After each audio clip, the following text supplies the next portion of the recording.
BJP से नलिन कोहली जी इस वक्त फिलहाल हमारे साथ जुड़े हुए हैं। आपका भाट24 पर बहुत बहुत स्वागत। और आपने ममता बनर्जी की टिप्पणी तो सुनी होगी जिसमें वो 1 लाख चलोरे का नारा देते हुए एक बार फिर से नजर आ रही हैं। कुछ कहना चाहेंगे आप अब गठबंधन को लेकर, इसके भविष्य को लेकर? गठबंधन एक बहुत गंभीर शब्द है। इंडी अलायंस कभी गठबंधन बनाए ही नहीं। शुरू से ही कुछ नेतागण मिलते थे, चाय पीते थे और केवल मोदी विरोध पर उनका एक एजेंडा था।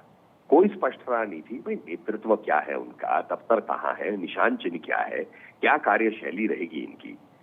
केवल मोदी विरोध थोड़ी ना एक एजेंडा हो सकता है।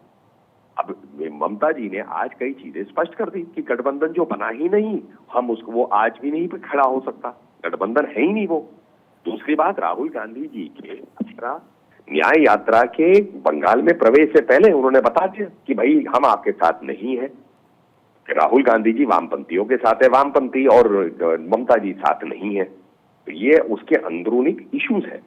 और इसके सामने मॉडल क्या है? मोदी जी का नेतृत्व, मोदी जी की सरकार का काम। अर्थव्यवस्था हो, स्वास्थ्य हो, गरीबों तक खाना पहुंचाने की बात हो, किसानों के लिए हो, इंफ्रास्ट्रक्चर हो, हर क्षेत्र में मोदी सरकार ने काम किए। लाभार्थियों को मिल रहा है उसका फायदा। वो देख रहे हैं कि यहाँ एक सेवा भाव से सरकार चल रही है, नेतृत्व स्पष्टता से काम कर रही है, ईमानदारी से काम कर रही है, मेहनत से काम कर रही है, मेहनत कर रही है। तो ये सारी चीजें जो है उसके सामने गठबंधन जब बना ही नहीं, इंडिया अलायंस क्या जवाब देंगे? तो इसीलिए हर जो घटक दल बनना चाहता था इस अलायंस का भाग, वो अपने आप अकेले लड़ना चाहते हैं, अपने इलाकों में अपने आप को रखना चाहते हैं। नहीं, लेकिन नलिन जी, अभी तक ममता बनर्जी ने सिर्फ पश्चिम बंगाल को लेकर कहा है। जो बाकी स्टेट्स में अभी चुनाव लड़ती है टीएमसी, वहां पर उन्होंने गठबंधन के साथ ही चुनाव लड़ने का ऐलान किया है। तो इसका सीधा सवाल आपसे मैं पहले पूछूंगा, कौन से क्षेत्र में टीएमसी का कौन सा नेता है? कहां पर एक लोकसभा की सीट है उनकी बंगाल से हटकर? एक क्षेत्र बता दीजिए ना, एक राज्य बता दीजिए, एक एमएलए बता दीजिए। तो बेसिकली जो पार्टी है ही नहीं बंगाल के बाहर, तो बचा ही क्या? तो आप यानी कि ये कह रहे हैं कि सिर्फ तारीख पे तारीख, सिर्फ बैठकों पे बैठकें हो रही है, लेकिन होने वाला गठबंधन का कुछ भी नहीं है।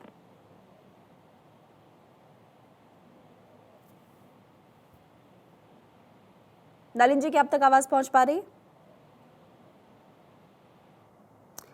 दोबारा संपर्क करने की कोशिश करेंगे। तो देखिए, बीजेपी लगातार फिलहाल अब इंडिया गठबंधन पर सवाल खड़े करते हुए नजर आ रही है। और यहाँ पर आप देख सकते हैं कि कांग्रेस पार्टी और ममता बनर्जी को नसीहत देते हुए इस वक्त फिलहाल बीजेपी नजर आ रही है। आपने इससे पहले शहजाद पूनावाला की टिप्पणी को भी हमने आपको बताया। इसके अलावा आपने गिरिराज सिंह ने क्या कुछ कहा वो भी आपने सुना।